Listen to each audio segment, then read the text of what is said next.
So God had in mind making Lucifer from the very beginning so that he could try and test and push and bring humanity to levels and states of pain so that humanity could come to know God as good. Wow. Because the devil was around way before the Garden of Eden. You know, humanity was created innocently and beautifully with free will.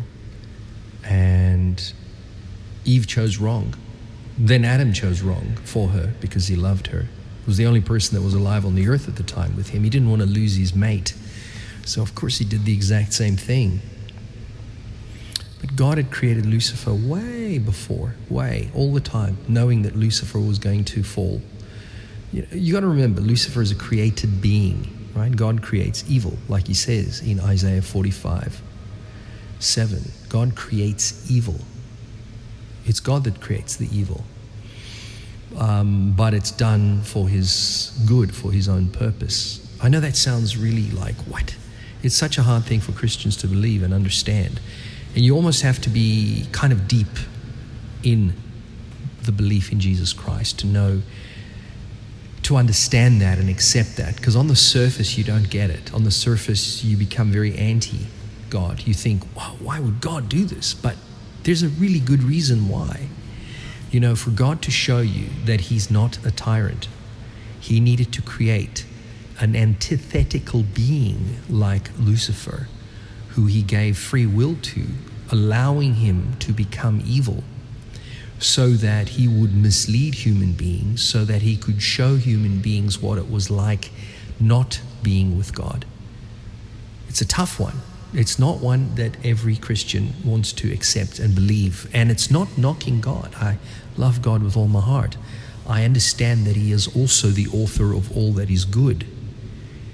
But God has a plan with all that is evil. And he promises us that someday in the future, in the new earth, in the new heaven, there will be no evil. All sin will be eradicated. There will be no requirement anymore for sin. So that in that age, there'll only be good things.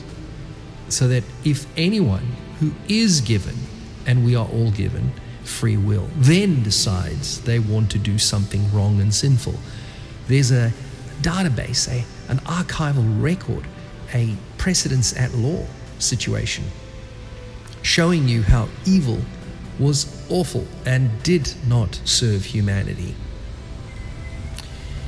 You see, this is God's perfect plan of creation and salvation, and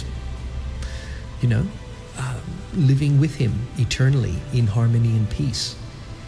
We had to know the dark side to know the good side. We had to know what was painfully learnt so that we would never again ask God to be allowed to sin. It all makes sense. It doesn't always sound palatable at the start, but it all makes sense.